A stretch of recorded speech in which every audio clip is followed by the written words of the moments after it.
आप सभी का स्वागत है हिंदी नोबेल स्टोरी एक्सप्लेनर में। यहाँ पर हर एक स्टोरी आपको मैजिक सिस्टम रोमांस की एक जादुई सफ़र पे ले जाएगी। इस स्टोरी का सारा चरित्र, स्थान, घटना सब कुछ काल्पनिक है। इसे वास्तविकता से जोड़ने का प्रयास ना करें। चलिए स्टोरी की तरफ आगे बढ़ते हैं।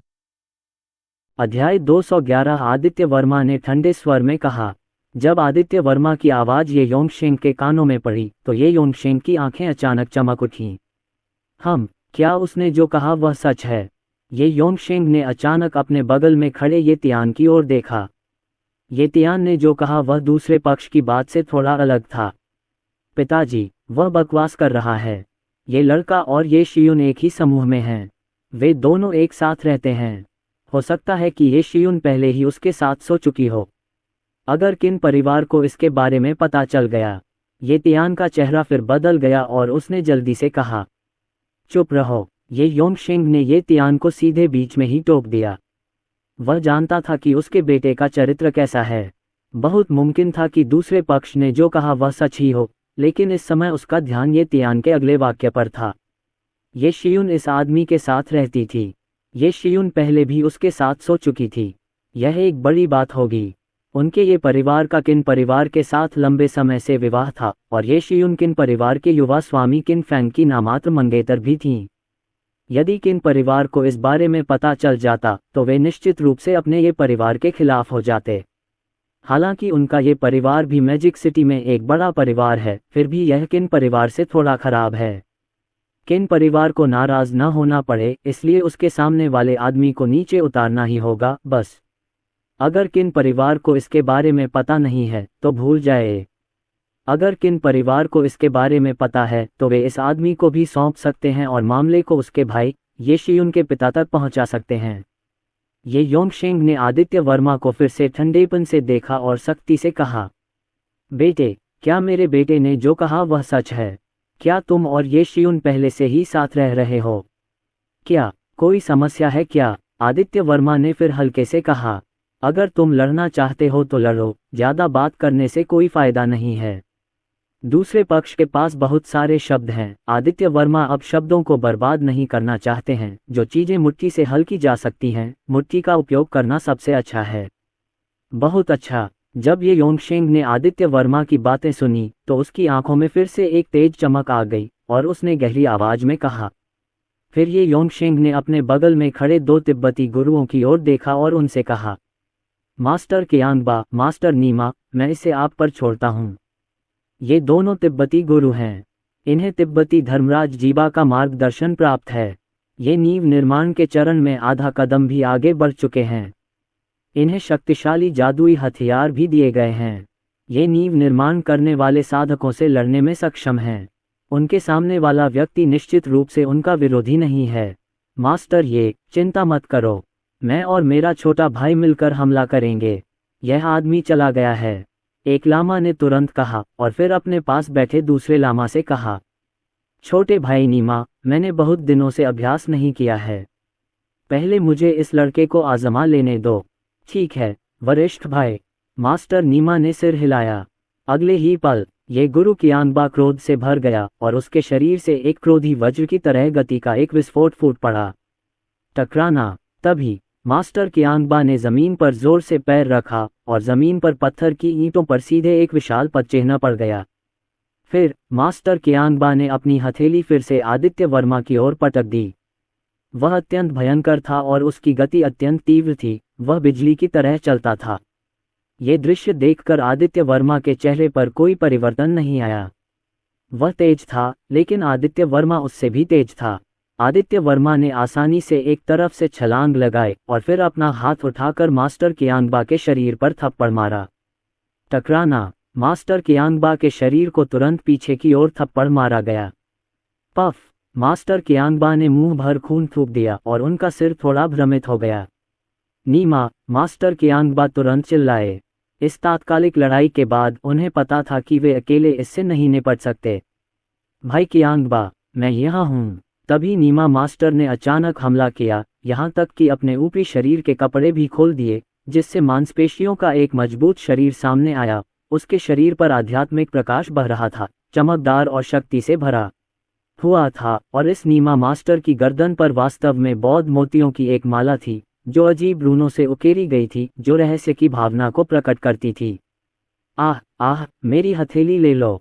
मास्टर नीमा ने एक हाथ से अपनी गर्दन में पड़ी बौद्ध माला पकड़ी, दूसरे हाथ से हथेली घुमाई और पूरी आक्रामकता के साथ चिल्लाते हुए आदित्य वर्मा की ओर झपटे। उनके शरीर पर एक अजीब सी शक्ति का आशीर्वाद था, जिससे उस क्षण फूटी शक्ति किसी योद्धा की क्षमता से भी परे थी। आदित्य वर्मा की आंखों में एक अजीब सा रंग चमक उठा। यह एक जादुई हथियार निकला, और ये तो बड़ा ताकतवर है। उसने दूसरे पक्ष को थप्पड़ मारा, पर उसे ज्यादा चोट नहीं पहुंचाई, बस खून उगलवा दिया।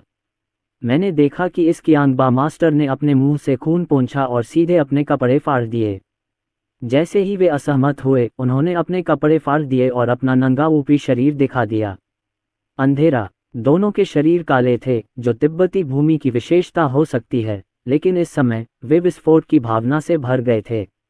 इसके अलावा इस कियांबा ने वास्तव में अपनी कलाई पर बौद्ध मोतियों की एक माला पहनी थी, जो बुद्ध प्रकाश की किरण चमकती थी, और इस कियांबा मास्टर को एक अजीब शक्ति भी प्रदान की गई थी। धमाका। इस कियांबा गुरु की आभा अचानक हिल गई, और यह पहले से भी अधिक मजबूत थी। दोनों ने मिलकर आदित्य वर्मा पर फिर हमला कर दिया। क्या ये जादुई हथियार की शक्ति है? ये सचमुच बहुत शक्तिशाली है। ये दृश्य देखकर ये योंगशेंग की आंखों में भी चमक आ गई, और वह चिल्ला उठा। दोनों स्वामियों के कार्य वास्तव में असाधारण हैं। उसके बगल में कोई और भी आह भर रहा था। हा, तुम मर गए। दूसरी तरफ ये तियान भी उपहास कर रहा था, मानो उसने आदित्य वर्मा का दयनीय रूप देख लिया हो। वैसे मैं तुम्हें एक बात बताना भूल गया। किन परिवार का किन फैंग मुंबई चला गया है। अगर तुम मुंबई में नहीं हो तो ये शियुन की रक्षा कौन कर सकता है? तभी ये तियान ने अचानक आदित्य वर्मा से फिर कहा। उसे अभी अभी खबर मिली है कि किन परिवार का किन फैंग मुंबई चला गया है, और उसे ये शियुन के पास जाना चाहिए था। दरअसल वापस आते ही उसने किन फैंग को ये बात बता दी थी। जब आदित्य वर्मा ने ये तियान की बात सुनी तो उसका चेहरा अचानक उदास हो गया। क्या किन परिवार का किन फैंग मुंबई गया? यदि वह वहां नहीं होता तो क्या ये शियुन अकेली नहीं होती? आदित्य वर्मा के दिल में सचमुच थोड़ी चिंता थी। धमाका। इसी समय आदित्य वर्मा के शरीर से एक चौंकाने वाली सांस निकली।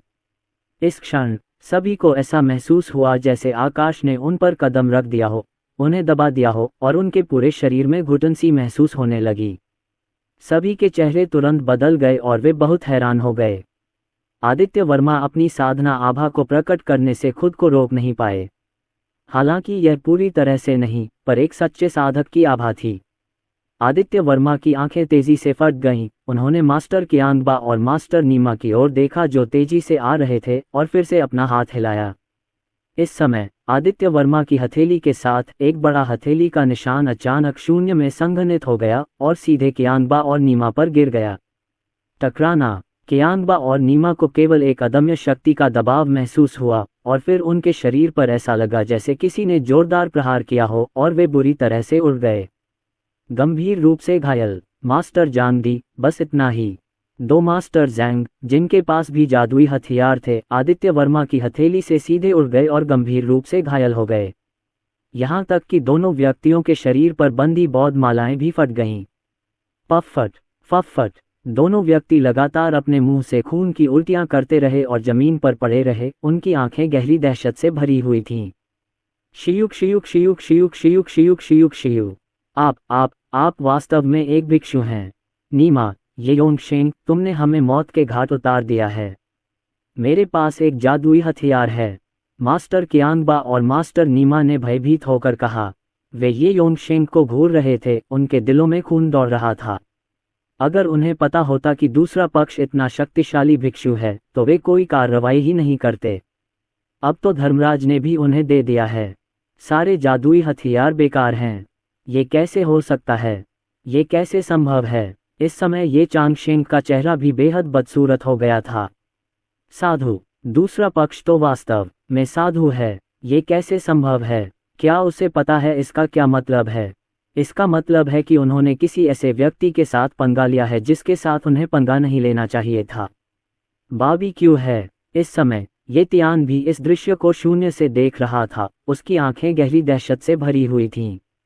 हालांकि इस समय ये तियान ने देखा कि दूसरा व्यक्ति वास्तव में उसकी ओर देख रहा था, और जब उन्होंने एक दूसरे को देखा तो पहली बार ये तियान के दिल में डर का एक स्पर्श पैदा हुआ। अगले ही पल ये तियान दूसरे पक्ष को धीरे धीरे अपनी ओर आते देख चौंक गया। यहाँ मत आओ, तुम अभी भी क्या कर रहे हो? आओ मेरे पास। ये तियान सचमुच डर गया था। वह सहज ही पीछे हटना चाहता था, लेकिन ये देखकर वह भयभीत हो गया कि उसका शरीर हिलने डुलने में असमर्थ लग रहा था, मानो उसके आसपास की जगह जम गई हो। ये तियान फिर से अपनी तरफ मुंह करके खड़ा हो गया। लोग चिल्लाने लगे। आदित्य वर्मा ने ये तियान को ठंडी नजरों से देखा और धीरे धीरे आगे बढ़ा।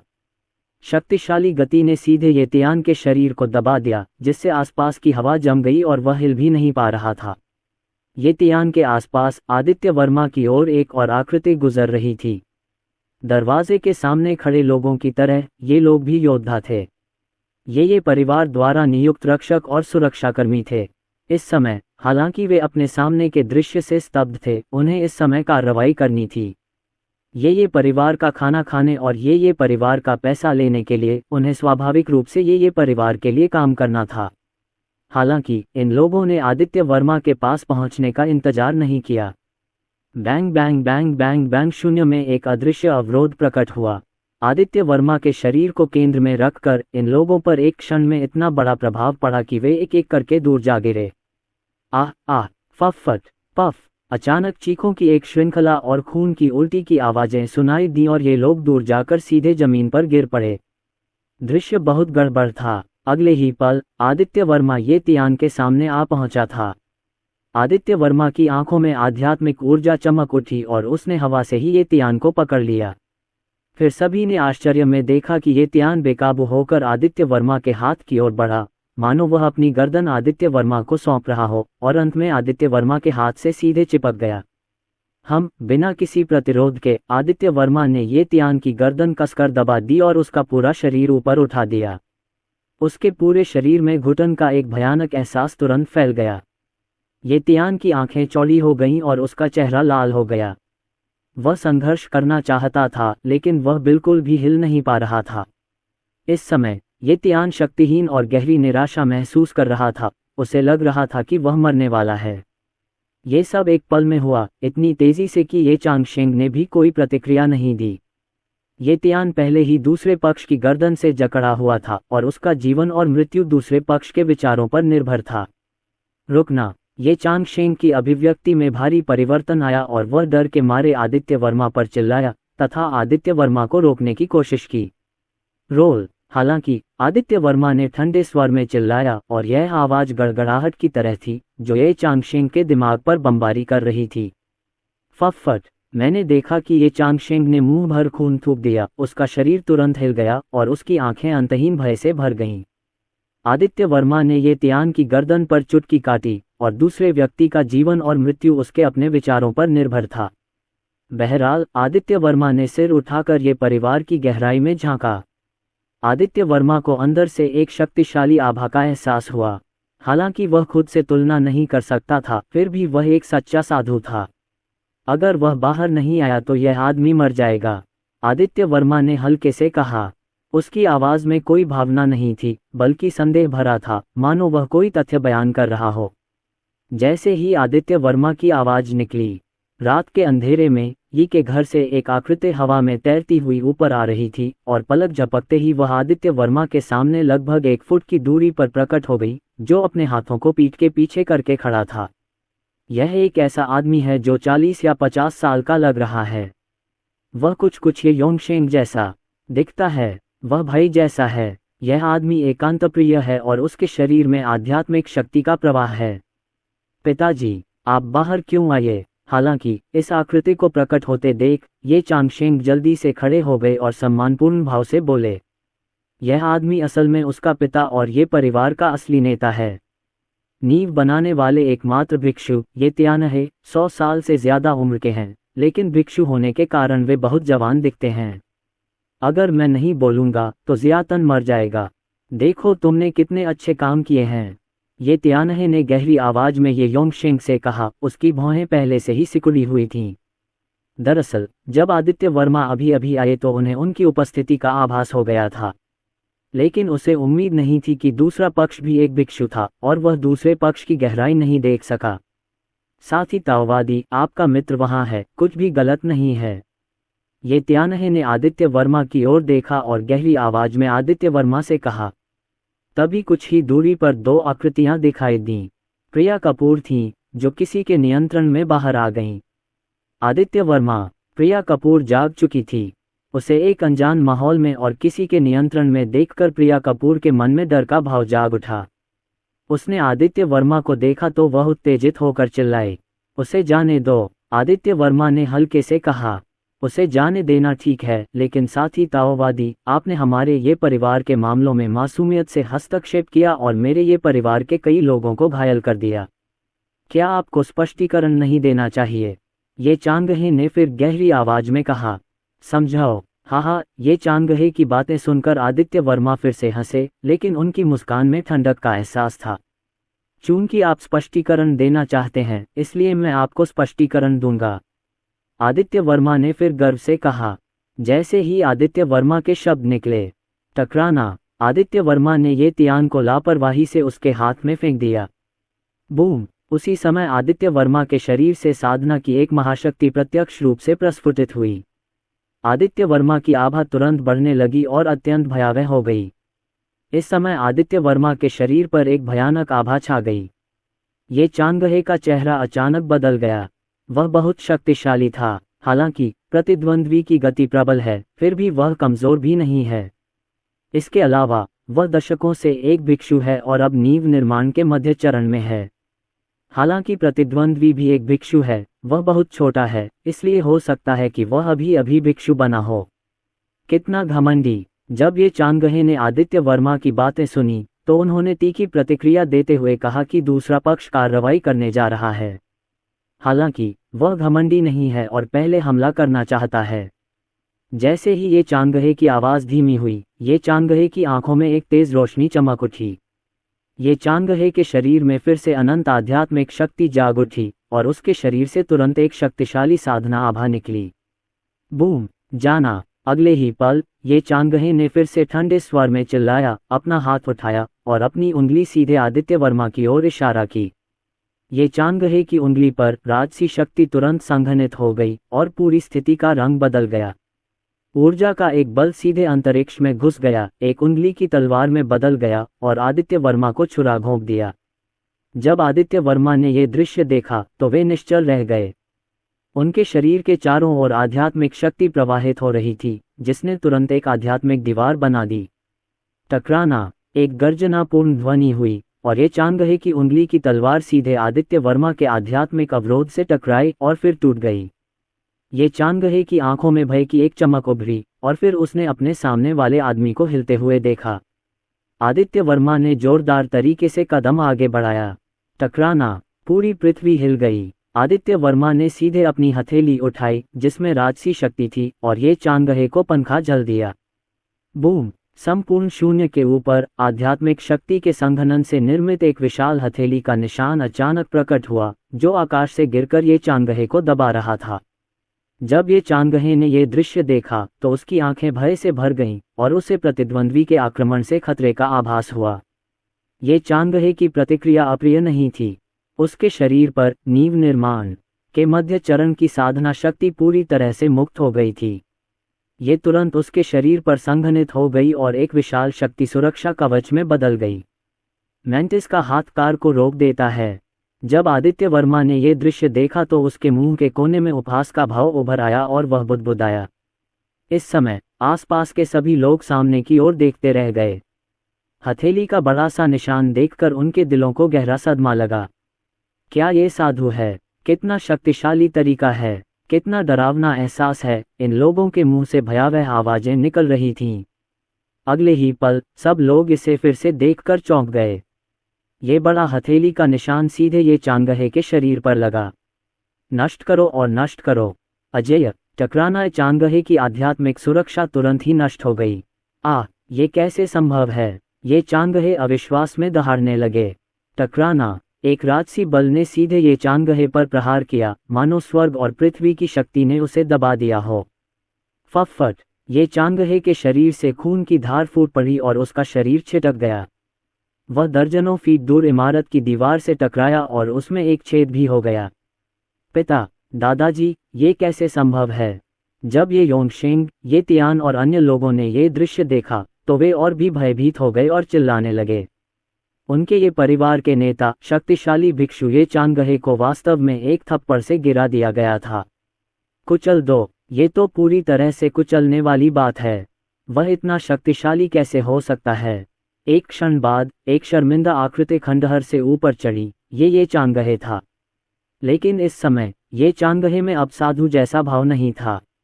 उसके कपड़े भी टुकड़े टुकड़े हो गए थे और उसके शरीर पर अनगिनत चोटें थीं। लेकिन जैसे ही ये चांगहे खड़ा हुआ, आदित्य वर्मा का शरीर फिर से हरकत में आ गया। पलक झपकते ही वह ये चांगहे के ठीक बगल में आ गया। आदित्य वर्मा ने अपना हाथ उठाया और दूसरी हथेली से उसे दूर धकेल दिया। टकराना, फट। यद्यपि ये चांगहे, जो अभी अभी खड़ा हुआ था, ने अपनी साधना शक्ति का उपयोग किया, उसे एक बार फिर थप्पड़ मारा गया और वह बाहर उड़ गया और तुरंत ही उसके मुंह से खून की एक और फुहार निकली। ये चांगहे को जोरदार चोट लगी और उसे अतुलनीय पीड़ा और उससे भी ज्यादा शक्तिहीनता का अनुभव हुआ। हालांकि भिक्षु का शरीर बहुत शक्तिशाली था, फिर भी उस पर जख्मों के निशान थे और उसकी हड्डियां और शिराएं टूट चुकी थीं। जब ये चांगहे फिर से उठने ही वाला था तो एक घमंडी व्यक्ति फिर से उसके पास खड़ा होकर उसे नीचे की ओर देख रहा था। क्या आप स्पष्टीकरण नहीं देना चाहते? यह एक स्पष्टीकरण है। क्या ये स्पष्टीकरण पर्याप्त है? आदित्य वर्मा ने ये चांगहे को ठंडेपन से देखा, फिर धीरे से ये चांगहे की गर्दन पर चुटकी काटी, फिर धीरे से उसे ऊपर उठाया और धीरे से कहा। लेकिन इस आवाज में एक अनोखी शीतलता थी। ये चांगहे को आदित्य वर्मा ने एक छोटे मुर्गे की तरह उठा लिया, ठीक वैसे ही जैसे पहले ये तियान को उठाया गया था। बस बहुत हो गया, साथ ही ताओवादी, अपनी जान बख्श दो। ये चांगहे को लगा जैसे उसे किसी भी पल डकार आ जाएगी। उसे घुटन महसूस हो रही थी और उसके शरीर की शक्ति पूरी तरह से दब गई थी। वह एक भी चीज नहीं उठा पा रहा था और मुंह से कुछ शब्द भी कहना मुश्किल हो रहा था। उसे बहुत पछतावा हो रहा है। उसे दूसरे वाले दोस्त को छोड़ देना चाहिए था, उसे छोड़ देना चाहिए था। और क्या मांगे, अब तो उसकी जान ही जाने वाली है। वह इतने वर्षों से जीवित है और अभी भी एक साधक है, लेकिन वह बिल्कुल भी मरना नहीं चाहता। एक साधक का जीवन काल बहुत लंबा होता है। भले ही वह एक नींव बनाने वाला साधक ही क्यों न हो, वह सैकड़ों वर्षों तक जीवित रह सकता है। यदि उसकी साधना का स्तर और भी बेहतर हो जाए तो 1000 वर्षों तक जीना भी कोई समस्या नहीं है। मेरी जान बख्श दोगे? हाँ, अब तुम्हें मेरी जान बख्शने का पता है। बहुत देर हो चुकी है, आदित्य वर्मा ने हल्के से कहा। उसकी आंखों में सचमुच जानलेवा इरादा था। उसने पहले ही एक किसान को नाराज कर दिया है। अगर वह दूसरे पक्ष को जिंदा छोड़ देता है तो आदित्य वर्मा थोड़ा चिंतित है। हालांकि इससे उसे कोई खतरा नहीं है, फिर भी उसके बहुत सारे दोस्त हैं, इसलिए आदित्य वर्मा ने इस संभावित खतरे को जड़ से खत्म करने का फैसला किया। भले ही वह उसे न मारे, कम से कम उसे दूसरे पक्ष को अपंग बनाना होगा। हालांकि इस समय, कृपया मेरे पिता की जान बख्श दो। ये दृश्य देखकर ये योंगशेंग ने आदित्य वर्मा से विनती की। आदित्य वर्मा दंग रह गए। ये लड़का वाकई बहुत लचीला है। दुष्ट बेटे, घुटने टेक दो। ये सब तुम्हारा दोष है। अपना सिर नीचे रखो और अपनी गलती स्वीकार करो। ये योंगशेंग ने ये तियान को अपने बगल में पकड़ लिया और उसे जमीन पर दबा दिया। टकराना, ये तियान के घुटने जमीन से टकराए और वह घुटनों के बल बैठ गया। उसी समय ये योंगशेंग भी घुटनों के बल बैठ गया और ये परिवार का रक्षक भी उसके साथ घुटनों के बल बैठ गया। इस समय ये तियान में अब पहले जैसा अहंकार नहीं था। वह अंतहीन भय से भर गया था और उसका शरीर भी कांप रहा था। हाँ, मुझे माफ करना, मैं गलत था। कृपया हमारी जान बख्श दीजिए, ये तियान ने कांपते हुए आदित्य वर्मा से कहा। अगर अगली बार ऐसा हुआ तो ये परिवार का अस्तित्व ही समाप्त हो जाएगा। आदित्य वर्मा ने इन लोगों की ओर उदासीनता से देखा और फिर ठंडे स्वर में कहा, ये चांगहे की गर्दन छोड़ दी। अगले ही पल आदित्य वर्मा ने फिर से ये चांगहे की भौहों की ओर इशारा किया। हालांकि मैं तुम्हारी जान बख्शता हूं, लेकिन इसकी भी एक कीमत चुकानी पड़ेगी। जैसे ही आदित्य वर्मा की आवाज धीरे धीरे बोली, ये चांगहे की भौहों के बीच खून की एक बूंद दिखाई दी, और ये थोड़ा अलग खून था। ये चांगहे का रक्तसार है। धमाका। फिर आदित्य वर्मा ने अपनी साधना शक्ति का पुनः उपयोग करना शुरू कर दिया। अचानक आदित्य वर्मा की हथेली पर कोई आध्यात्मिक प्रकाश प्रकट हुआ। अचानक एक अजीब सा रून प्रकट हुआ। रून आदित्य वर्मा की हथेली पर चमक उठा और फिर ये चांगहे के रक्तसार को लपेट लिया। अगले ही क्षण रक्त तत्व गायब हो गया और आदित्य वर्मा के शरीर में प्रवेश कर गया। आत्मा का अनुबंध पूरा हो गया। ये चांगहे सिद्धार्थ के अलावा आदित्य वर्मा के साथ सोल कॉन्ट्रैक्ट पर हस्ताक्षर करने वाले दूसरे व्यक्ति बन गए। आदित्य वर्मा द्वारा इस आत्मा अनुबंध को पूरा करने के बाद आदित्य वर्मा के दिल में अचानक ये चांगहे के साथ एक संबंध प्रकट हुआ। एक विचार ही ये चांगहे के जीवन या मृत्यु का निर्धारण कर सकता है। ये चांगहे मास्टर सिद्धार्थ के अलावा आदित्य वर्मा का दूसरा गुलाम बन गया। नींव निर्माण के मध्य चरण में एक भिक्षु और ये परिवार के असली नेता के रूप में ये चांगहे के कुछ उपयोग हो सकते हैं। चूंकि वह उसे नहीं मारेगा, इसलिए वह इसका इस्तेमाल अपने लिए कर सकता है। आदित्य वर्मा अच्छा इंसान नहीं है। क्या यह आत्मा अनुबंध है?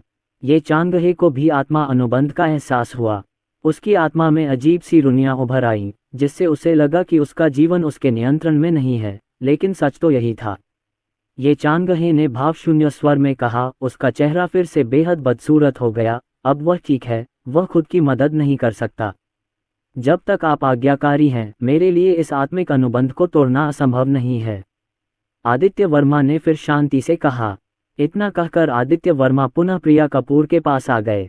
कोई बात नहीं, चलो चलें, आदित्य वर्मा ने प्रिया कपूर से धीरे से कहा, बिना पहले वाले दबंग भाव के।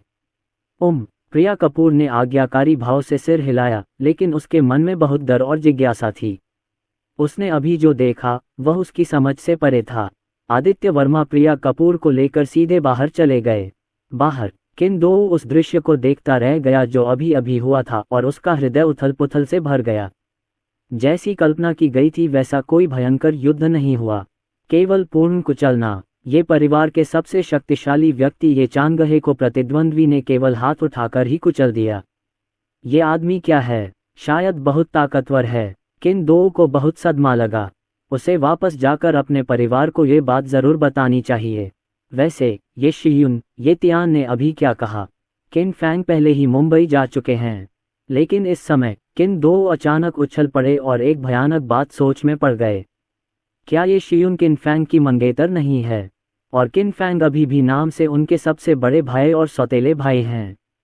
उसके सामने वाले व्यक्ति का स्पष्ट रूप से ये शियुन के साथ घनिष्ठ संबंध था, और यदि ये शियुन किन परिवार के विपरीत पक्ष में खड़ा होता तो किन परिवार बर्बाद हो जाता। यहाँ जो कुछ हुआ वह अतीत से एक सबक है। तुम अभी तक क्यों नहीं गए? लेकिन इसी समय बगल से फिर आदित्य वर्मा की आवाज आई। किन दो अचानक चौंक गया। ठीक है, मैं यहाँ तुम्हारा इंतजार कर रहा हूँ। तुम्हारे पास वापस जाने के लिए कोई कार नहीं है ना? ये कार तुम्हारे लिए है, किन दो ने तुरंत कहा, और उसे एक विचार आया। क्या ये कार हमें दी गई थी? यह एक लैम्बोर्गिनी है। सच में? इससे पहले कि आदित्य वर्मा कुछ बोल पाते, उनके बगल में बैठी प्रिया कपूर ने फिर चिल्लाकर कहा, बेशक ये सच है, किन दो ने मुस्कुराते हुए कहा, लेकिन उसके दिल में अपने विचार थे। आदित्य वर्मा ने भी आश्चर्य से किन दो को देखा और हल्के से कहा, अगर ऐसा है तो आपका स्वागत है। फिर उन्होंने प्रिया कपूर से कहा, कार में बैठ जाओ। प्रिया कपूर ने सिर हिलाया और सीधे यात्री सीट पर बैठ गईं। आदित्य वर्मा विनम्र नहीं थे और सीधे ड्राइवर की सीट पर बैठ गए। भनभनाना लैम्बोर्गिनी का इंजन गर्जना करने लगा और अगले ही पल वह तेजी से भाग गई। पुकारना। ये दृश्य देखकर किन दो ने गहरी सांस ली और बुदबुदाया, मैं अभी भी होशियार हूँ। किन दो के विचार में ये कार दूसरे पक्ष को देना, दूसरे पक्ष जो एक भिक्षु था, के साथ अच्छे संबंध स्थापित करने का संकेत था। एक साधु के साथ अच्छे संबंध बनाने की तुलना में लैम्बोर्गिनी कुछ भी नहीं है। आदित्य वर्मा अपनी लैम्बोर्गिनी चलाकर सीधे युशान से निकल गए। आदित्य वर्मा, क्या आप भगवान हैं? बगल वाली पैसेंजर सीट पर बैठी प्रिया कपूर ने आदित्य वर्मा के आकर्षक रूप को देखा, लेकिन अपनी खूबसूरत आंखों में चमक लिए आदित्य वर्मा से पूछे बिना नहीं रह सकी। अभी अभी उन्होंने भी उनकी आंखों में वो दृश्य देखा था और उन्हें लगा कि वो दृश्य कितना स्वप्निल था। हाँ, भगवान अभी भी इससे बहुत दूर है। जब आदित्य वर्मा ने ये शियुन की बातें सुनी तो वह हल्के से मुस्कुराए और कहा कि यद्यपि वह पहले से ही एक कीमिया भिक्षु थे और कुछ भिक्षुओं के तरीकों का उपयोग कर सकते थे, फिर भी वह पौराणिक देवताओं से बहुत दूर थे। इसी समय आदित्य वर्मा ने फ़ोन उठाया और कॉल किया। मुझे आश्चर्य है कि शियुन कैसा है। अगर उसे किन परिवार का कोई सदस्य मैजिक सिटी वापस ले आया है तो आदित्य वर्मा को फिर से किन परिवार के पास जाना पड़ सकता है। जल्द ही फ़ोन उठा लिया गया। अरे आदित्य वर्मा, फ़ोन पर ये शियुन की आवाज़ आई।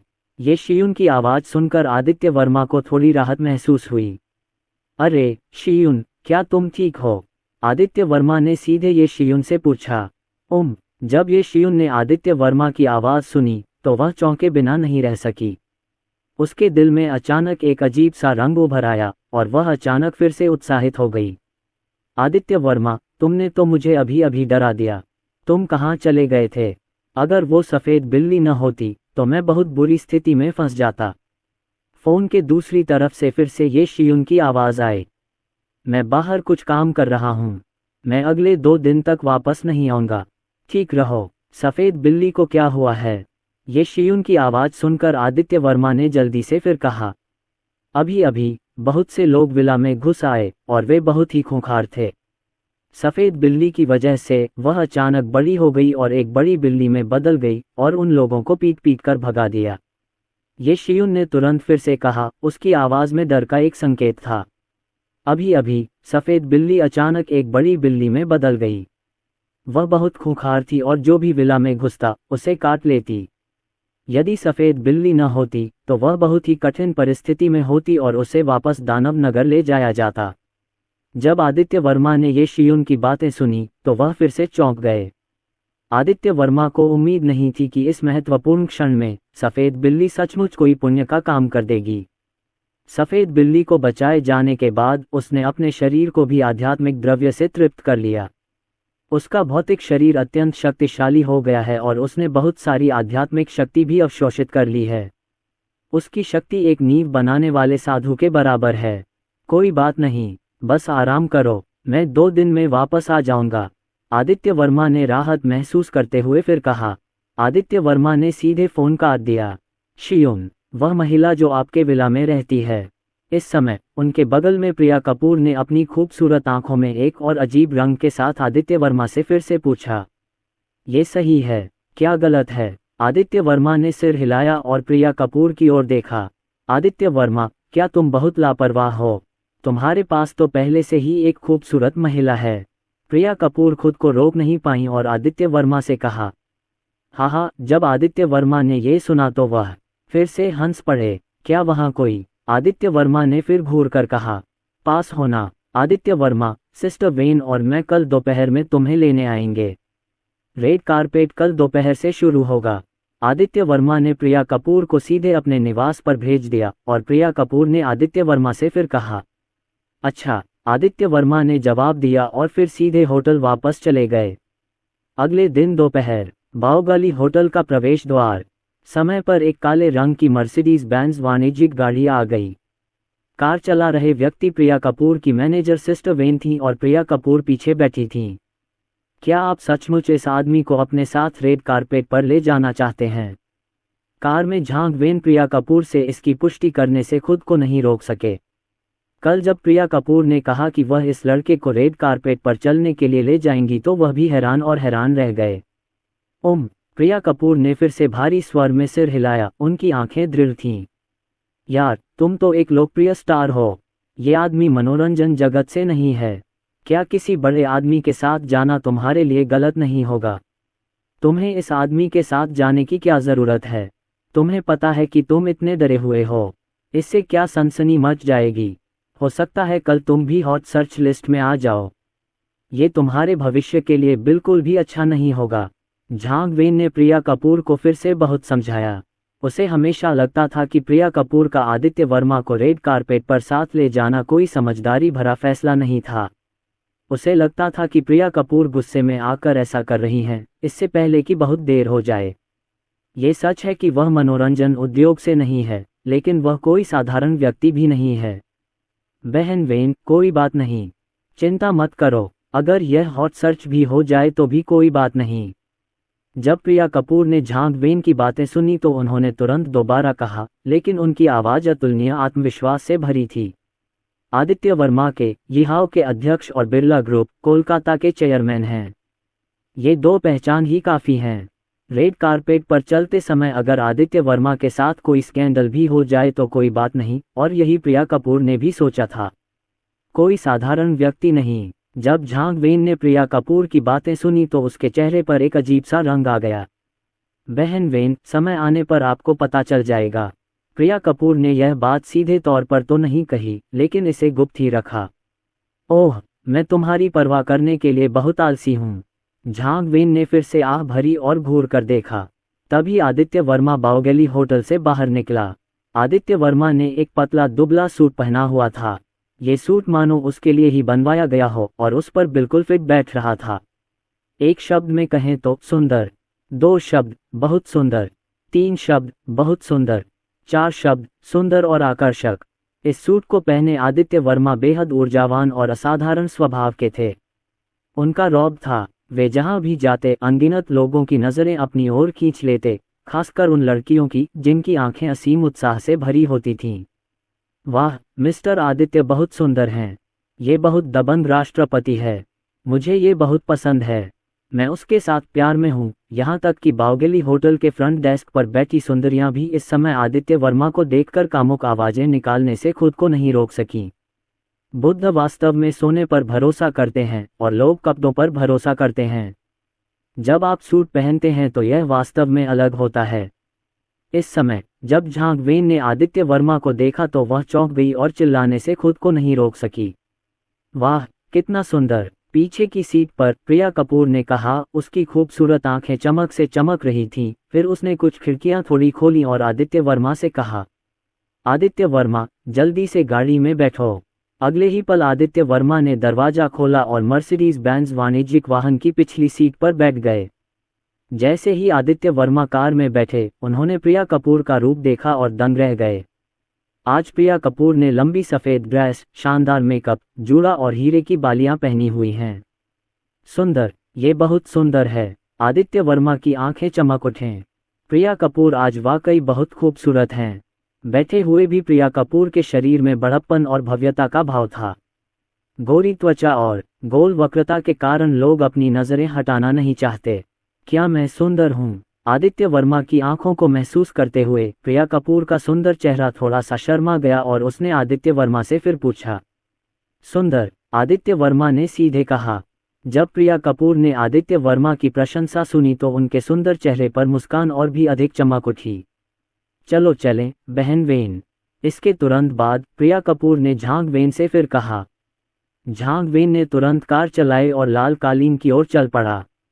आज इंडिया टेलीविज़न MTV का मध्य वर्ष संगीत समारोह है। आज रात कई बड़े सितारे और गायक प्रस्तुति देंगे। कार में प्रिया कपूर ने आदित्य वर्मा से फिर कहा, इंडिया टेलीविज़न MTV का म्यूज़िक सेलिब्रेशन इंडिया टेलीविज़न और MTV ग्लोबल म्यूज़िक टेलीविज़न द्वारा संयुक्त रूप से शुरू किया गया एक मुख्य भूमि पॉप संगीत पुरस्कार समारोह है। ये साल में 2 बार आयोजित होता है, एक बार साल के मध्य में और एक बार साल के अंत में, और इस बार यह साल के मध्य में है। समारोह का आयोजन शंघाई के एक उच्च स्तरीय रिजॉर्ट क्षेत्र में स्थित एक बड़े सम्मेलन केंद्र में किया गया था और उसके बगल में कई बहुत प्रसिद्ध होटल थे। संक्षेप में, इस उच्च श्रेणी के रिजॉर्ट में कई शानदार सुविधाएं और कई मनोरंजक गतिविधियां हैं, लेकिन कीमत भी बहुत महंगी है और आम लोगों के लिए सुलभ नहीं है। ये रिजॉर्ट मैजिक सिटी के पूर्व में समुद्र तट पर स्थित है, जो काफ़ी दूर है। झांग वेन 1 घंटे से अधिक समय तक गाड़ी चलाता रहा और अंततः रिजॉर्ट के प्रवेश द्वार पर पहुंचा। दूर से आप इस रिजॉर्ट के प्रवेश द्वार पर बहुत से लोगों को इकट्ठा होते हुए देख सकते हैं। दरवाजे पर एक लाल कालीन बिछाया गया है। ये लाल कालीन सैकड़ों मीटर लंबा है, जो दरवाजे को कॉन्फ्रेंस सेंटर से जोड़ता है। घटनास्थल पर अनगिनत पुलिस अधिकारी मौजूद थे, जो घटनास्थल पर सड़कों को नियंत्रित कर रहे थे तथा सुरक्षा गार्ड हर कॉल पर नजर रख रहे थे। पार्किंग की व्यवस्था पार्किंग करने वाले करते हैं और मार्गदर्शन करने वाले गाइड देते हैं। आम पर्यटकों के लिए एक विशेष रास्ता है जिसे घेरा लगाकर बंद कर दिया गया है। इस समारोह में भाग लेने वाले सितारों के साथ साथ मनोरंजन उद्योग के दिग्गजों के लिए एक विशेष मार्ग है और फिर वे गेट पर उतरते हैं और गेट से लाल कालीन के माध्यम से अंदर जाते हैं। घटनास्थल पर बहुत से लोग जमा हो गए हैं जो सभी सितारों को देखने आए हैं। बेशक कई पत्रकार और पेशेवर कैमरे लिए फोटोग्राफर भी वहां मौजूद हैं जो बेहतरीन तस्वीरें लेना और बेहतरीन खबरें लिखना चाहते हैं। उत्सव अभी शुरू नहीं हुआ है तथा ये बाद में शुरू होकर शाम तक चलेगा। रेड कारपेट समारोह सबसे आगे है जो सबसे खूबसूरत हिस्सा भी है। मनोरंजन उद्योग का हर सितारा, गायक, अभिनेता या बड़ा व्यक्ति इस रेड कारपेट पर चलेगा जो उनके चेहरे को दिखाने का सबसे अच्छा अवसर है। खासकर कुछ महिला सितारों के लिए ये रेड कारपेट बहुत महत्वपूर्ण है। चाहे आप अधिक लोकप्रिय बने या समाचार के प्रथम पृष्ठ पर छा जाएं, अच्छे कपड़े पहनना बहुत महत्वपूर्ण है। इस दृश्य को सुंदरियों की प्रतियोगिता कहा जा सकता है। अब तो कई सितारे रेड कारपेट पर चलने लगे हैं। सज धज कर सितारे कार से उतरे और रास्ते भर तरह तरह के अंदाज में पोज देते रहे। फ्लैश लाइट्स की रोशनी में वे सभी अपना सबसे खूबसूरत और आकर्षक रूप दिखाना चाहते थे और दिन के नायक बनना चाहते थे। लाल कालीन समारोह शुरू हो गया है। घटनास्थल पर बहुत से लोग एकत्र हो गए हैं तथा विभिन्न मीडियाकर्मी भी वहां मौजूद हैं। इस समय कुछ हस्तियां एक के बाद एक पहुंची और रेड कारपेट पर चलीं। वाह, ये शेन बिंगबिंग है। उसने हाल ही में एक नया गाना चेजिंग द विंड रिलीज किया है जो बहुत अच्छा है। तभी दरवाजे पर एक मेबैक कार से एक काली स्कर्ट पहने एक महिला उतरी। उसका स्वभाव नेक और शांत था, कद काठी लंबी थी और उसकी खूबसूरत फिगर इस काली स्कर्ट के नीचे पूरी तरह से उभरी हुई थी। जहां उभार होना चाहिए था वहां उभार था। जब वह सामने आई तो उन्होंने बहुत ध्यान आकर्षित किया। यह महिला शेन बिंगबिंग है जो एक महिला गायिका है जो हाल ही में अचानक लोकप्रिय हो गई है। इस दृश्य से तुरंत ही कुछ कंपन उत्पन्न हो गया तथा विस्मय सूचक ध्वनियां गूंजने लगीं। Click click click. घटनास्थल पर फ्लैश लाइटें जलती रहीं और तस्वीरें लेने की आवाज़ें गूंजती रहीं। कई लोगों ने तस्वीरें लेने के लिए अपने कैमरे और मोबाइल फ़ोन शेन बिंग की ओर तान दिए। शेन बिंग भी बहुत सहयोगी थी, कभी अपने हाथों को कमर पर रखकर, कभी अपने पैरों को फैलाकर या मुंह फुलाकर, और लगातार हरकतें करती रही जिससे बहुत से लोगों का ध्यान उसकी ओर गया। फिर वह साइन इन एरिया में आए, एक काला तेल आधारित पेन उठाया और साइनिंग शुरू कर दी और इस प्रक्रिया का भरपूर आनंद लिया। चेन ली यहाँ है। उसके सभी गाने बहुत अच्छे हैं। मेरा पसंदीदा उसका ज्वलनशील है। वाह, और हुआ त्यानयू, क्या हाल ही में ये पता नहीं चला कि वह एक गर्लफ्रेंड के साथ डेटिंग कर रहा था। विस्मयादिबोधक ध्वनि फिर से सुनाई दी। दरवाजे पर एक के बाद एक दो और कारें रुकीं। एक महिला काले रंग की स्लिम फिटिंग ड्रेस में BMW कार से उतरी। उसके लंबे काले बाल उसकी छाती के एक तरफ बिखरे हुए थे। वह बहुत खूबसूरत और चुलबुली लग रही थी।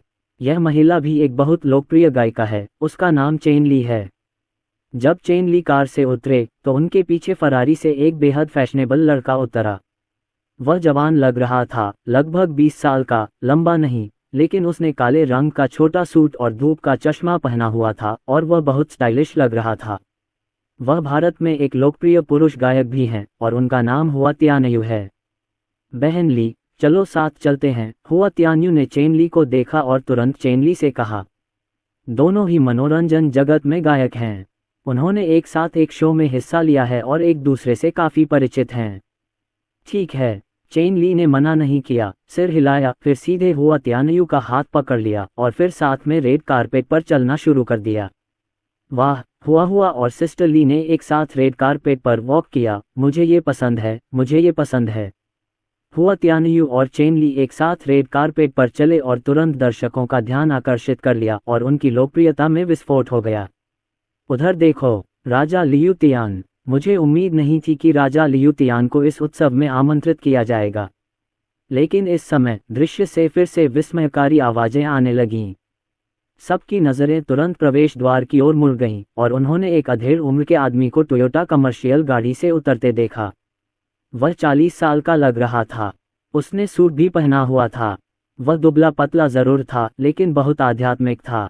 यह मध्यम आयु वर्ग का व्यक्ति आश्चर्यजनक रूप से भारत के 4 स्वर्गीय राजाओं में से एक लियू तियानवांग लियू दाहुआ है। 4 स्वर्गीय राजाओं में से एक के रूप में लियू दाहुआ की लोकप्रियता निस्संदेह बहुत अधिक है। ठीक इसी समय 2 और महिला हस्तियां वहां पहुंची। ये डेंग होंकी है और तियान फुजेन। लगता है डेंग होंकी का वजन कम हो गया है। वह तियान फुजेन बहुत सुंदर है। अचानक विस्मयादिबोधक की आवाजें फिर से गूंजने लगीं। फिर सभी ने डेंग होंकी और तियान फुजेन को मौन सहमति के साथ लियू दाहुआ के पक्ष में आते देखा। भाई हुआ, हम आपके साथ रहना चाहते हैं। दोनों ने लियू दाहुआ से कहा। कोई बात नहीं, यह मेरा सम्मान है। लियू दाहुआ ने भी खुशी से कहा। जल्द ही डेंग होंकी और तियान फुजेन ने सीधे लियू दाहुआ की बाहों पर अपनी बाहें रख दी, एक एक दोनों तरफ। बड़े बॉसों के साथ ऐसा ही व्यवहार किया जाता है। एक के बाद एक कई गायक और सितारे यहाँ पहुँचे। ये दृश्य सचमुच सितारों का जमावड़ा था। कुछ ही देर बाद प्रवेश द्वार पर कई और गाड़ियां दिखाई दीं। इन गाड़ियों से एक के बाद एक कुछ आकृतियां उतरीं। जब एक मर्सिडीज बेंज बिजनेस कार से सफ़ेद बालों वाला एक बूढ़ा आदमी सूट पहने बाहर निकला तो दृश्य फिर से दहल गया। निर्देशक यांग।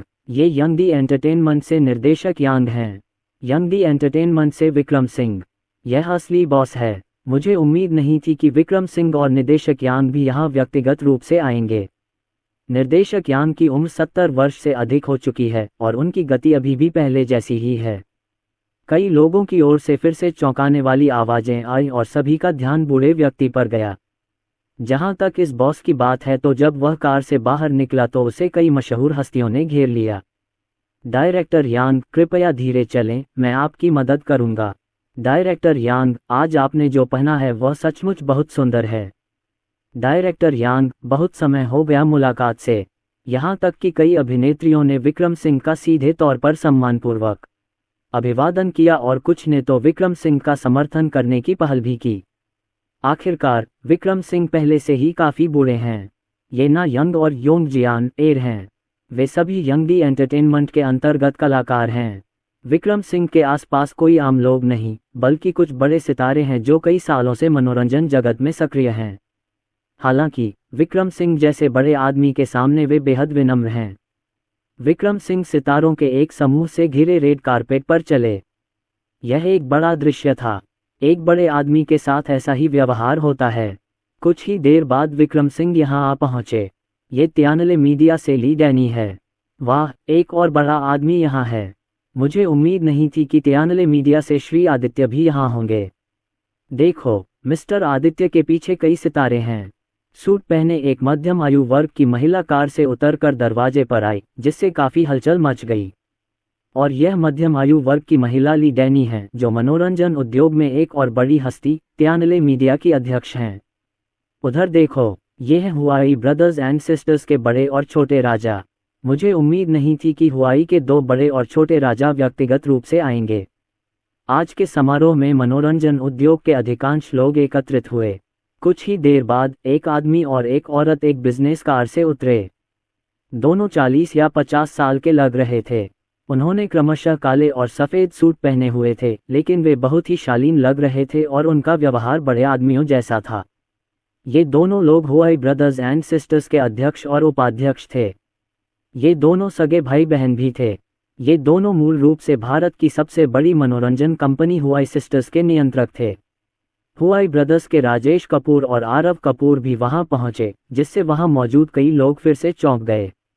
बॉस, वे एक के बाद एक आ रहे हैं। तभी राजेश कपूर और आरव कपूर गाड़ी से उतर गए और कई सेलिब्रिटीज उनके आसपास जमा हो गए। वे मानो लीडर हों और उन पर चिल्ला रहे थे, बड़ा वांग डोंग, छोटा वांग डोंग, बड़ा वांग डोंग, छोटा वांग डोंग। इस समय आरव कपूर ने चारों ओर देखा और फिर अपने बगल में राजेश कपूर से पूछा, बहन, क्या आपको लगता है कि वह आएगा? जब राजेश कपूर ने अपने भाई की बातें सुनी तो वह चौंक गए और उन्होंने अपना सिर थोड़ा हिलाया। मुझे नहीं पता कि वह आएंगे या नहीं, लेकिन चाहे वह आए या नहीं, सीट उनके लिए आरक्षित होनी चाहिए। राजेश कपूर ने तुरंत फिर कहा। आरव कपूर ने तुरंत फिर से सिर हिलाया। मैंने आरव कपूर को आश्चर्य से कहते सुना, बहन, क्या आप जानती हैं कि यह आदित्य वर्मा कहाँ से आता है? मुझे बिल्कुल नहीं पता, राजेश कपूर ने फिर सीधे कहा। चाहे उसकी पहचान कुछ भी हो, हमें केवल ये जानना है कि हुआई सिस्टर्स एंड ब्रदर्स उसी के हैं। जब हमने पहली बार हुआई सिस्टर्स एंड ब्रदर्स की स्थापना की थी तो किसी ने हमें निर्देश दिए थे और दूसरे पक्ष ने पैसा भी प्रदान किया था। राजेश कपूर ने आगे कहा, अगर ये आदित्य वर्मा सामने आ गए तो मैं सीधे उन्हें अध्यक्ष पद सौंप दूंगा। राजेश कपूर की बात सुनकर आरव कपूर का चेहरा अचानक भावुक हो गया और उसने फिर से सिर हिलाया। कई साल पहले वह और उसकी बहन राजेश कपूर एक दूसरे पर निर्भर थे और बहुत मुश्किलों में थे। अगर किसी की मदद और दूसरे पक्ष के निर्देश पर उन्होंने हुआ की स्थापना न की होती तो ये भाई बहन आज जो कुछ भी हासिल कर पाए हैं वह कभी नहीं कर पाते। चलो अंदर चलें, आरव कपूर ने फिर से सभी से कहा और फिर राजेश कपूर के साथ रेड कारपेट की ओर चले गए। उनके पीछे कई लोकप्रिय सितारे, सभी कलाकार और गायक अपने हुई भाई बहनों के अधीन थे। हुआई भाई बहनों में से दो बड़े बॉस राजेश कपूर और आरव कपूर के यहाँ आने के कुछ समय बाद ही कई और बड़े बॉस सामने आए। वह निर्देशक जय हैं और जी, ये दृश्य सचमुच सितारों से भरा हुआ था जहाँ सभी बड़े नाम एकत्रित थे। कुछ ही देर बाद एक और रोल्स रॉयस प्रवेश द्वार पर आकर रुकी। रोल्स रॉयस से एक अधेड़ उम्र का सूट पहने आदमी उतरा। इस अधेड़ उम्र के आदमी ने चश्मा पहना हुआ था और उसकी उम्र 30 के आसपास लग रही थी। वह बहुत ही शालीन था। ये राघव मेहरा हैं, चियाई एंटरटेनमेंट के बॉस। वाह, तुम तो बहुत जवान लग रहे हो। बेशक आप युवा हैं, मैं तो अभी 30 साल का हूँ, 40 साल का भी नहीं। ये सचमुच अद्भुत है। उन्होंने 30 की उम्र में चियाई एंटरटेनमेंट की स्थापना की थी। जब यह आदमी प्रकट हुआ तो अचानक वहां आश्चर्य की ध्वनि गूंज उठी।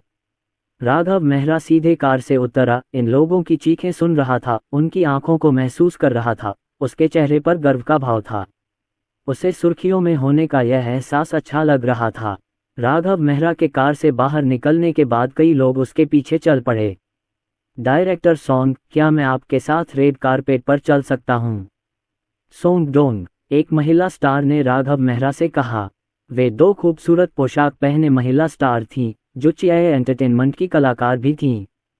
हालांकि राघव मेहरा ने दोनों महिलाओं को नज़रअंदाज कर दिया और इधर उधर देखने लगा।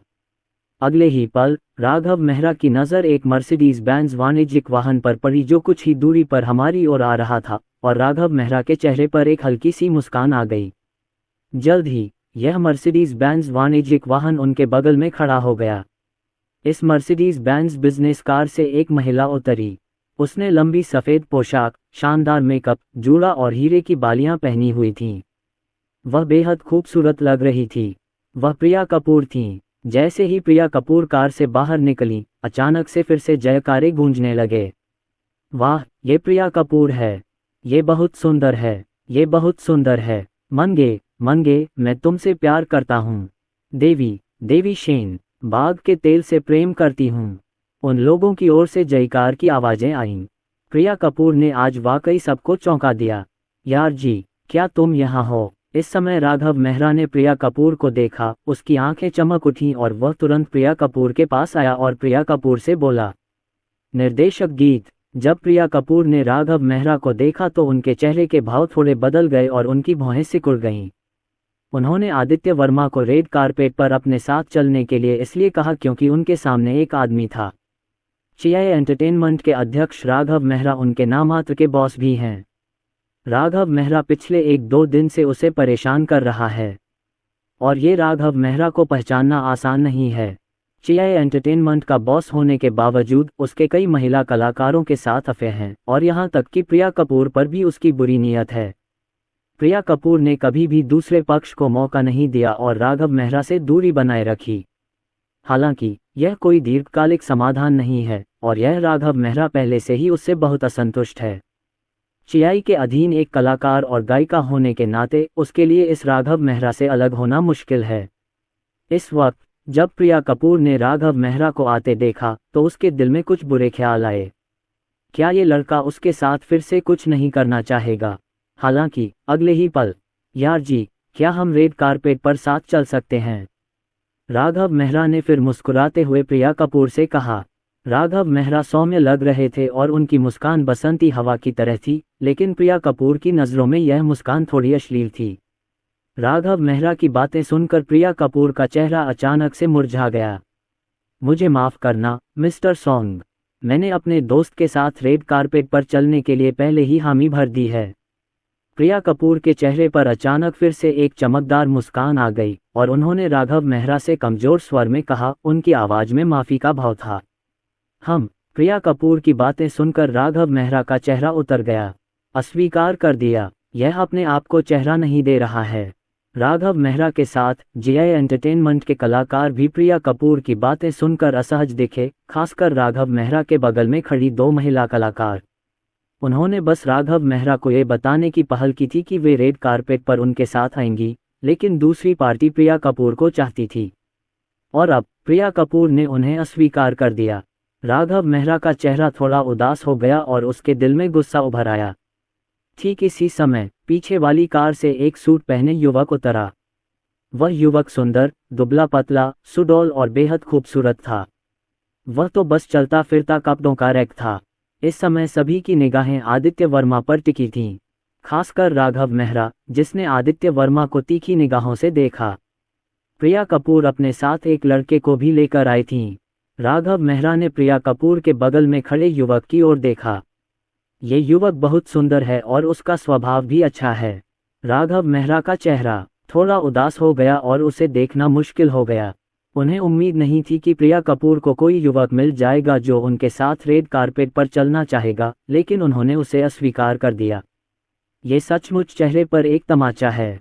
आप जानते ही हैं, प्रिया कपूर उनकी गायिका हैं और उन्हें प्रसिद्ध बनाने के लिए उन्होंने बहुत संसाधन खर्च किए हैं। बेशक इससे इस बात से इनकार नहीं किया जा सकता कि प्रिया कपूर में खुद भी अपार क्षमता और ताकत है, लेकिन जिस महिला गायिका के साथ वो लोकप्रिय है, वो उसे बॉस जैसा कोई दर्जा नहीं देती। वो उसके साथ रेड कारपेट पर चलने को भी तैयार नहीं है। क्या ये उसके मुंह पर तमाचा नहीं है? दोस्त, राघव मेहरा ने गहरी आवाज में प्रिया कपूर से पूछा। नहीं, सिर्फ दोस्त हैं, प्रिया कपूर ने सीधे कहा। अगर ऐसा नहीं है तो कोई बात नहीं। मत भूलिए, हमने जो अनुबंध पर हस्ताक्षर किए हैं उसमें स्पष्ट रूप से कहा गया है कि आप प्यार में नहीं पड़ सकते और इससे कंपनी की प्रतिष्ठा पर कोई असर नहीं पड़ सकता। लेकिन इसी समय राघव मेहरा ने फिर हल्के से कहा। राघव मेहरा की बात सुनते ही प्रिया कपूर के चेहरे पर थोड़ा सा भाव बदल गया। जब दूसरे पक्ष ने यह बात कही तो उन्हें तुरंत याद आया कि लगता है दूसरे पक्ष के साथ किए गए अनुबंध में ऐसा कोई प्रावधान था और दूसरे पक्ष के साथ उसका अनुबंध अभी भी 4 साल पुराना है। दूसरे शब्दों में कहें तो क्या आप 4 साल तक किसी प्रेमी के साथ नहीं रह सकती? बहुत लापरवाह। इस समय प्रिया कपूर को दूसरे पक्ष के साथ अनुबंध समाप्त करने की तीव्र इच्छा हुई। हालांकि अनुबंध को समाप्त करने का कोई वैध कारण नहीं था और यदि उसने अनुबंध को जल्दबाजी में समाप्त कर दिया होता तो वह निश्चित क्षतिपूर्ति का भुगतान करने में सक्षम नहीं होती। इसलिए अनुबंध की समाप्ति के बारे में न सोचना ही बेहतर है। प्रिया कपूर का चेहरा भी थोड़ा पीला पड़ गया, लेकिन इस समय राघव मेहरा ने फिर से आदित्य वर्मा की ओर देखा और फिर गहरी आवाज में कहा, ये कौन है भाई? आप तो एंटरटेनमेंट इंडस्ट्री में नहीं है ना? मनोरंजन जगत के एक बड़े नाम और जीआई एंटरटेनमेंट के मालिक होने के नाते राघव मेहरा इंडस्ट्री के मशहूर गायकों से अच्छी तरह वाकिफ हैं। जिसने भी उन्हें देखा होगा उसे कुछ न कुछ तो जरूर लगेगा, लेकिन उनके सामने खड़ा ये युवक बेहद अजीब है। इसलिए राघव मेहरा को भी थोड़ा यकीन था कि सामने वाला शायद मनोरंजन जगत से नहीं है। दूसरे पक्ष की बात सुनकर आदित्य वर्मा चौंक गए, लेकिन उन्होंने शांति से कहा, चाहे हाँ हो या ना, इसका आपसे कोई लेना देना नहीं लगता है ना? आदित्य वर्मा के शब्द जरा भी विनम्र नहीं थे और उनके सामने खड़े 4 आंखों वाले लड़के आदित्य वर्मा के प्रति उनके मन में जरा भी स्नेह नहीं था और आदित्य वर्मा ये बता सकते थे कि यह लड़का अच्छा इंसान नहीं है। जब राघव मेहरा ने आदित्य वर्मा की बातें सुनी तो उनका चेहरा अचानक फिर से ठंडा पड़ गया। दूसरा पक्ष वाकई बदतमीज है। क्या उसे अपनी पहचान नहीं पता? राघव मेहरा सहज रूप से फिर से गुस्सा होना चाहता था, लेकिन राघव मेहरा ने उसे तुरंत दबा दिया। इस समय इतने सारे लोगों के सामने गुस्सा न करना ही बेहतर था। हाँ, इसका इससे कोई खास लेना देना नहीं है। फिर भी मैं आपको याद दिला दूं, यह उत्सव ऐसा नहीं है जिसमें सिर्फ कुछ लोग ही शामिल हो सकें। क्या आपको डर है कि आपके पास निमंत्रण पत्र भी नहीं है? फिर आज सेंटा का क्या? क्या आपको डर है कि आप अंदर नहीं जा पाएंगे? अगर आप चुपके से अंदर भी घुस गए तो आपके लिए जगह नहीं होगी। राघव मेहरा ने फिर से व्यंग्य करते हुए गहरी आवाज में कहा। हाँ, चलो, तुम दोनों मेरे साथ अपनी बाहें पकड़ो। इतना कहने के बाद राघव मेहरा ने इस बात की परवाह नहीं की कि प्रिया कपूर का चेहरा थोड़ा बदसूरत हो गया, बल्कि अपने आसपास के लोगों से कहा, और फिर उनके बगल में मौजूद 2 महिला कलाकारों ने सीधे एक एक करके उनकी कलाई पकड़ ली। सबके ध्यान के बीच राघव मेहरा गर्व से सिर ऊंचा और सीना ऊंचा करके रेड कारपेट पर चले। अरे, वो प्रिया कपूर उस राघव मेहरा के साथ नहीं गई। क्या हो रहा है? क्या वह चियाई से नहीं है? प्रिया कपूर के बगल वाला लड़का कौन है? यह कोई गायक नहीं होना चाहिए, है ना? मैंने उसे पहले कभी नहीं देखा। आश्चर्यचकित आवाज़ों की एक श्रृंखला फिर से सुनाई दी। प्रिया कपूर ने राघव मेहरा की पीठ की ओर देखा, लेकिन उसके सुंदर चेहरे पर ठंडक की एक झलक दिखाई दी और फिर वह थोड़ा बदसूरत हो गया। वह सचमुच फिर से भूल गई। अगर उसे इस समारोह में भाग लेना था तो उसे आयोजक से निमंत्रण पत्र चाहिए था। उसके पास निमंत्रण पत्र था और समारोह स्थल पर पहुंचकर उसे नाम से बैठना भी जरूरी था। वह इतनी महत्वपूर्ण बात भूल गई थी। उसने फिर आदित्य वर्मा की ओर देखा और कमजोरी से आदित्य वर्मा से कहा, आदित्य वर्मा, मैं भूल गया था कि इस जगह में प्रवेश करने के लिए आपको निमंत्रण पत्र की आवश्यकता होगी। आदित्य वर्मा भी अवाक भाव से प्रिया कपूर की तरफ देखने लगे। उन्होंने मुझे पहले ही बता दिया था कि उनकी हैसियत को देखते हुए उन्हें आसानी से निमंत्रण पत्र मिल जाना चाहिए था। लेकिन अगले ही पल आदित्य वर्मा को फिर कुछ ख्याल आया और फिर मुस्कुराते हुए प्रिया कपूर से कहा, हाँ, कोई बात नहीं। क्या ये सिर्फ एक निमंत्रण पत्र नहीं है? आसान है। अगर यह काम नहीं करता है तो मैं बाद में फ़ोन करूंगा। आदित्य वर्मा की आवाज़ में दृढ़ आत्मविश्वास था, लेकिन उनके सामने प्रिया कपूर बेहद हैरान थीं। उसने सोचा कि आदित्य वर्मा ये हाव ग्रुप के अध्यक्ष हैं और वे बिरला ग्रुप कोलकाता के चेयरमैन भी हैं। कुछ संपर्कों का इस्तेमाल करके बस एक साधारण पहचान के आधार पर निमंत्रण पत्र पाने में कोई समस्या नहीं होनी चाहिए। प्रिया कपूर को राहत महसूस हुई और उनके सुंदर चेहरे पर अचानक मुस्कान आ गई। तो फिर चलो चलना शुरू करें, प्रिया कपूर ने फिर सीधे कहा। आदित्य वर्मा ने भी सिर हिलाकर जवाब दिया। परिणामस्वरूप प्रिया कपूर सीधे आदित्य वर्मा के बगल में खड़ी हो गईं। फिर उन्होंने अपना खूबसूरत हाथ आदित्य वर्मा की कलाई के माध्यम से उनकी पतलून की जेब में डाल दिया और उसे पकड़ लिया। जब प्रिया कपूर ने आदित्य वर्मा का हाथ पकड़ा तो वह अपने चेहरे पर शर्म के भाव लाए बिना नहीं रह सकी, जिससे प्रिया कपूर और भी खूबसूरत लगने लगीं। वे दोनों लाल कालीन पर धीरे धीरे कदम दर कदम आगे बढ़े। वह आदमी सुंदर था और महिला अत्यंत सुंदर थी। हे भगवान, प्रिया कपूर ने वास्तव में उस लड़के का हाथ पकड़ रखा था। प्रिया कपूर वास्तव में उस लड़के के साथ रेड कारपेट पर चली। वह आदमी कौन है? मेरी मांगे देवी। लगता है प्रिया कपूर ने अभी अभी राघव मेहरा को रिजेक्ट कर दिया है। क्या इसी लड़के के लिए? क्या कोई उसे जानता है? यह आदमी कौन है? क्या वह मनोरंजन उद्योग से है? मैंने उसे पहले कभी क्यों नहीं देखा? बड़ी खबर, ये बड़ी खबर है। जल्दी से तस्वीर ले लो। जब लोकप्रिय गायिका प्रिया कपूर एक युवक के साथ रेड कारपेट समारोह में आई तो वहां भारी सनसनी फैल गई और बीच बीच में हैरानी भरी आवाजें गूंजती रहीं। इसके अलावा ये भारत में बड़े पैमाने पर आयोजित होने वाला संगीत समारोह है और इसका सीधा प्रसारण भी किया जाता है। कुछ देर के लिए लाइव प्रसारण देख रहे और जश्न पर ध्यान दे रहे भारतीय दर्शक तब चौंक गए जब उन्होंने देवी प्रिया कपूर को एक युवक के साथ रेड कारपेट पर देखा। वे लगातार संदेश छोड़ते रहे और स्क्रीन पर संदेश की बौछार होती रही। इंस्टाग्राम पर इस दृश्य के बारे में एक के बाद एक विषय सामने आए।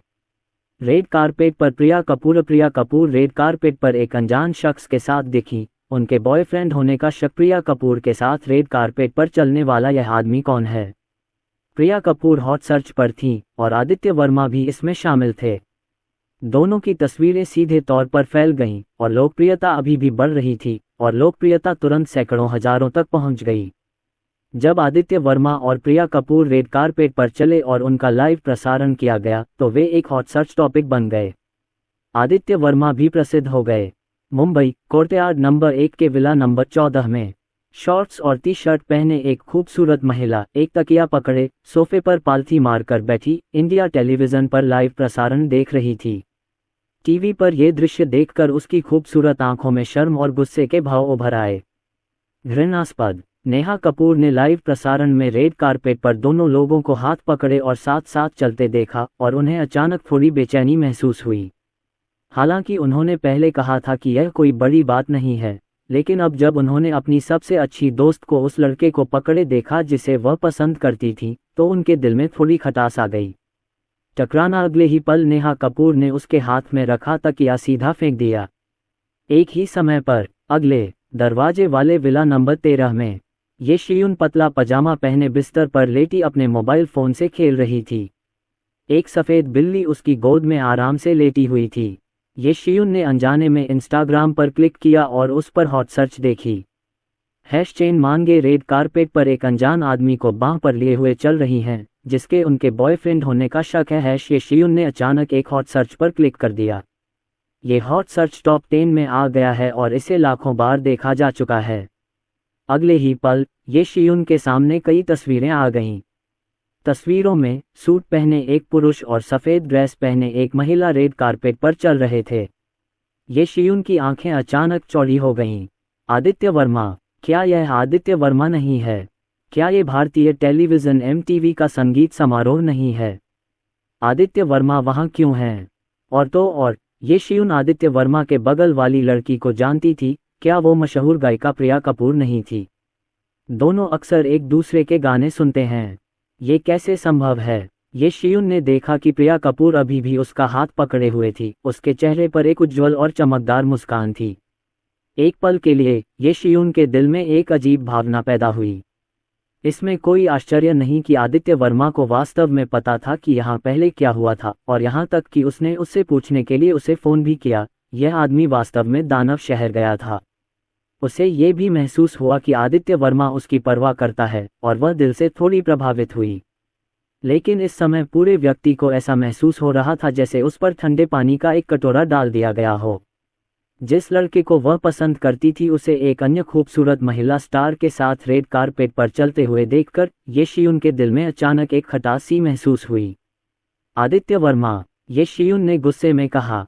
भाड़ में जाओ। अगले ही पल ये शियून ने सफ़ेद बिल्ली को अपनी बाहों में पकड़ लिया और उसे बाहर फेंक दिया।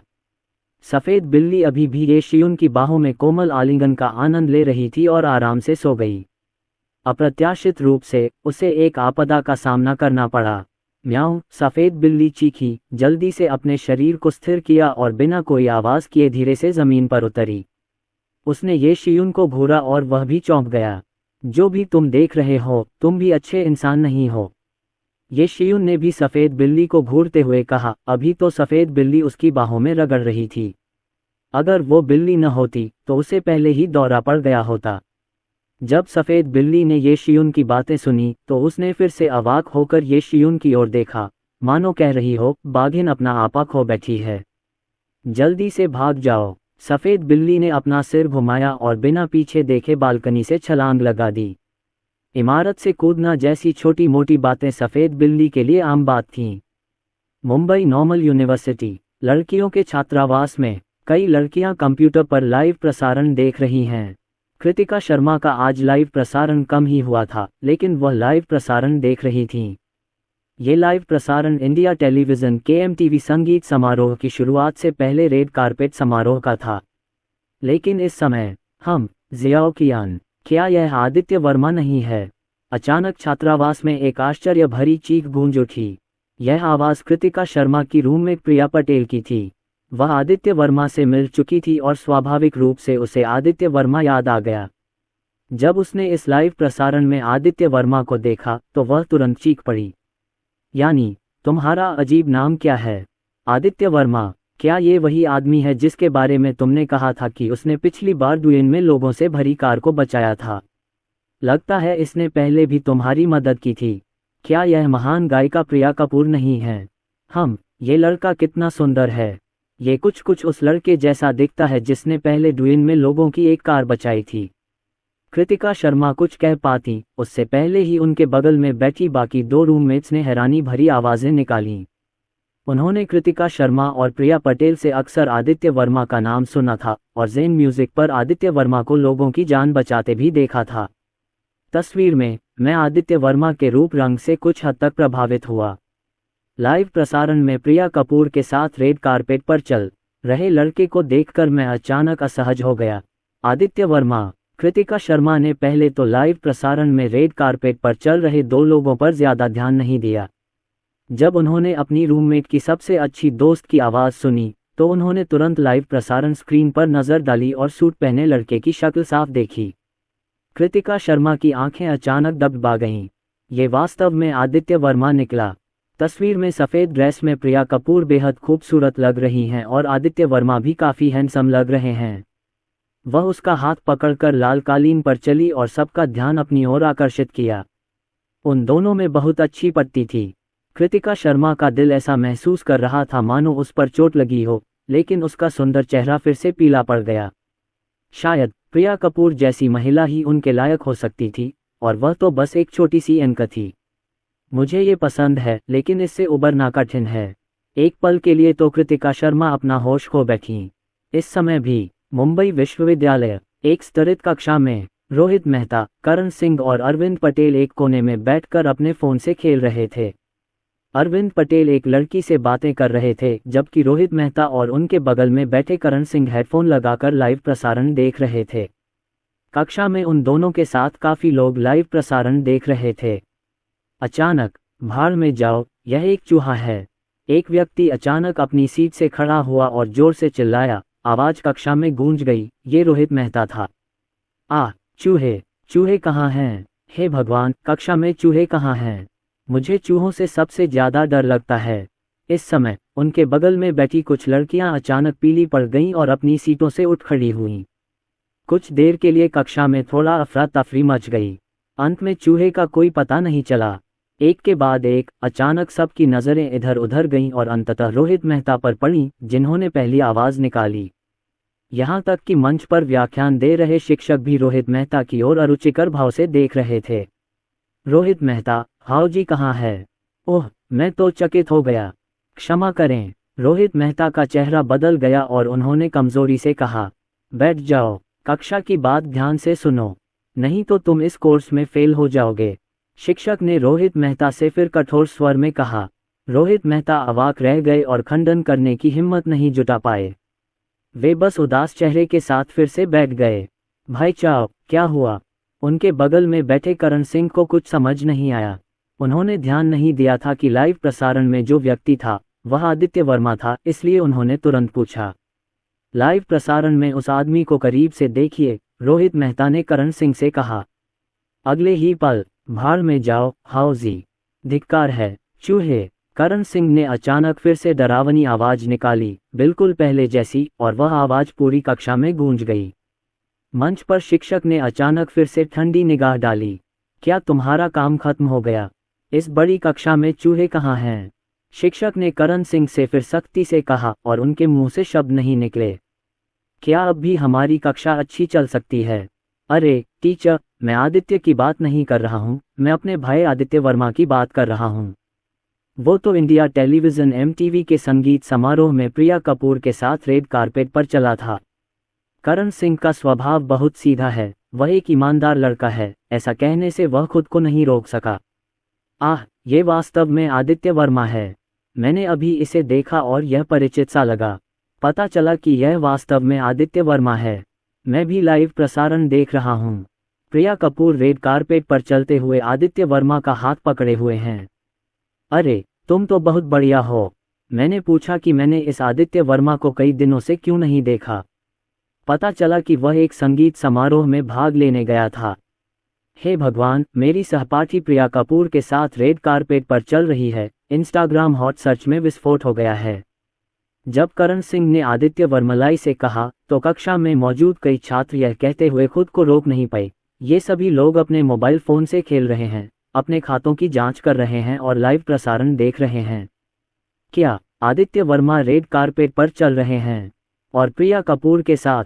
क्या ये सच है? इन छात्रों की बातें सुनने के बाद शिक्षक ने आश्चर्य से अपना मोबाइल फ़ोन निकाला, फिर टेंसेंट वीडियो खोला और जल्द ही चल रहे भारत टेलीविज़न MTV संगीत समारोह के रेड कारपेट समारोह को पाया। हाय, ये सचमुच यही आदमी है। अगले ही पल शिक्षक ने गहरी सांस ली और तुरंत पहचान लिया कि सूट पहने और प्रिया कपूर के साथ रेड कारपेट पर चलने वाला लड़का उनकी कक्षा का छात्र था। ये लड़का तो कमाल का है। इसने एक बड़े सिंगर को भी अपना बना लिया है। अगली बार जब तुम किसी दोस्त से मिलोगी तो अपनी खूबियां बता सकोगी। देखो, प्रिया कपूर के साथ रेड कारपेट पर चलने वाला लड़का मेरा स्टूडेंट है। छोड़ो, आज हम क्लास में नहीं जाएंगे, हम सिर्फ लाइव प्रसारण देखेंगे। मैं स्क्रीन कास्ट कर दूंगा और हम साथ मिलकर देखेंगे।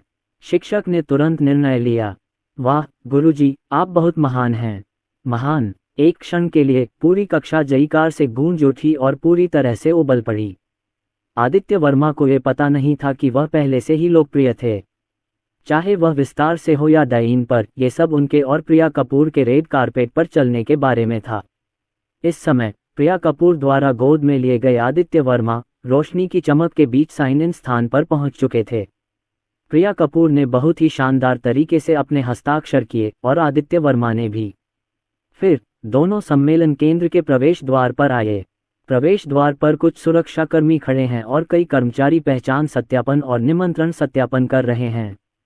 केवल उन्हीं लोगों को प्रवेश की अनुमति है जिनके पास निमंत्रण पत्र है, चाहे वह इलेक्ट्रॉनिक हो या कागज का निमंत्रण।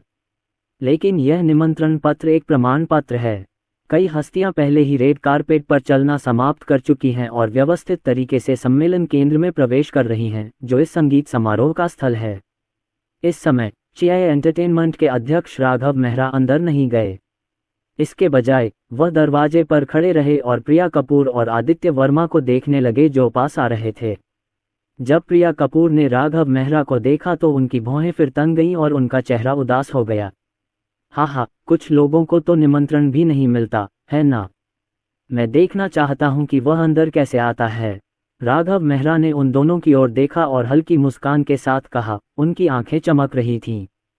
अगले ही पल प्रिया कपूर आदित्य वर्मा को प्रवेश द्वार पर लेकर आईं। नमस्ते मिस शेन, कृपया अपना निमंत्रण पत्र दिखाएं। स्टाफ सदस्य ने स्वाभाविक रूप से प्रिया कपूर को पहचान लिया, लेकिन फिर भी उसने शांत भाव से प्रिया कपूर से कहा, यह मेरा निमंत्रण है। नमस्ते, क्या मैं इस उत्सव में भाग लेने के लिए किसी को ला सकता हूँ? प्रिया कपूर ने उनका मोबाइल फ़ोन निकाला, उनका इलेक्ट्रॉनिक निमंत्रण खोला और सीधे पूछा, माफ़ कीजिए मिस शेन, कार्यक्रम स्थल पर जगह सीमित है और उसे आरक्षित कर लिया गया है। स्टाफ सदस्य ने फिर सीधे कहा, जो अस्वीकृति के बराबर था।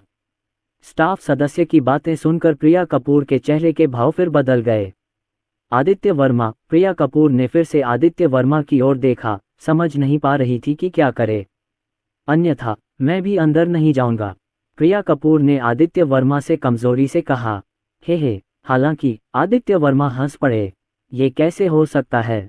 जल्दी से अंदर आओ, आदित्य वर्मा ने प्रिया कपूर से सीधे कहा। लेकिन आप क्या करते हैं? प्रिया कपूर ने फिर चिंतित होकर कहा। लेकिन इस समय हाँ, आपके पास तो निमंत्रण भी नहीं है और आप संगीत समारोह में आना चाहते हैं। ये संगीत समारोह कोई ऐसी चीज़ नहीं है जिसमें सिर्फ बिल्लियां और कुत्ते ही भाग ले सकें। फिर से बगल से एक ठंडी आवाज़ आए और जिस व्यक्ति ने यह आवाज़ निकाली थी वह स्पष्ट रूप से राघव मेहरा था। डायरेक्टर सॉन्ग, क्या मतलब है तुम्हारा? वह मेरा दोस्त है। राघव मेहरा की बातें सुनकर प्रिया कपूर के चेहरे पर फिर से उदासी छा गई और फिर उन्होंने गुस्से से राघव मेहरा की तरफ देखा और ठंडे स्वर में कहा, प्रिया कपूर, मत भूलना, तुम चियाई से हो और मैंने अकेले ही तुम्हें मशहूर बनाया है। अगर मैं राघव मेहरा न होता तो क्या तुम आज इस मुकाम पर होती? ये देखकर कि प्रिया कपूर असल में उस लड़के को बचा रही हैं, राघव मेहरा और भी गुस्सा हो गया। वो तुरंत रूखा हो गया, मुंह बिचकाते हुए और सख्ती से बोला, क्या हुआ? क्या आप अनुबंध तोड़ना चाहते हैं? मत भूलिए, हमने इसे स्पष्ट रूप से काले और सफ़ेद रंग में लिखा है। क्या आप 200 मिलियन रुपये का जुर्माना दे सकते हैं?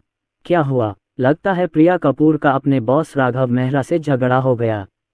क्या चल रहा है? यह एक आपातकाल है। लगता है यह उस लड़के की वजह से है। प्रिया कपूर और राघव मेहरा प्रवेश द्वार पर झगड़ रहे थे और आसपास के लोगों और सितारों ने ये देखा और सभी ने आश्चर्य और संदेह व्यक्त किया। राघव मेहरा की बातें सुनकर प्रिया कपूर को लगा कि वह फट पड़ेगी। हालांकि उसने जीआई के साथ एक अनुबंध पर हस्ताक्षर किए थे, जीआई ने उसे कोई संसाधन नहीं दिए और राघव मेहरा उसे बहकाने की कोशिश कर रहा था। इस समय उसने वास्तव में ऐसे भद्दे शब्द कहे जो प्रिया कपूर के लिए थोड़ा असहनीय था। प्रिया कपूर का गुस्सा फूटने वाला था, लेकिन एक ने उसकी कमर पर हाथ रखा और उसे गले लगा लिया। वह आदित्य वर्मा था। ये तो बस एक निमंत्रण पत्र है, कितनी साधारण सी बात है। मेरे फ़ोन करके पूछने का इंतज़ार करो। आदित्य वर्मा की आवाज़ फिर आए और उनकी आवाज़ में शांति का भाव था। अगले ही पल आदित्य वर्मा ने अपना मोबाइल फ़ोन निकाल लिया। फिर उसने एक फ़ोन नंबर ढूंढा और सीधे उसे डायल कर दिया। शुरुआत में जब सिस्टम ने हुआई भाई बहनों और यंग दी एंटरटेनमेंट के शेयरों को पुरस्कृत किया तो उसने इन पुरस्कारों को प्राप्त करने के लिए संबंधित तरीके भी दिए और यह फ़ोन कॉल उनमें से एक था।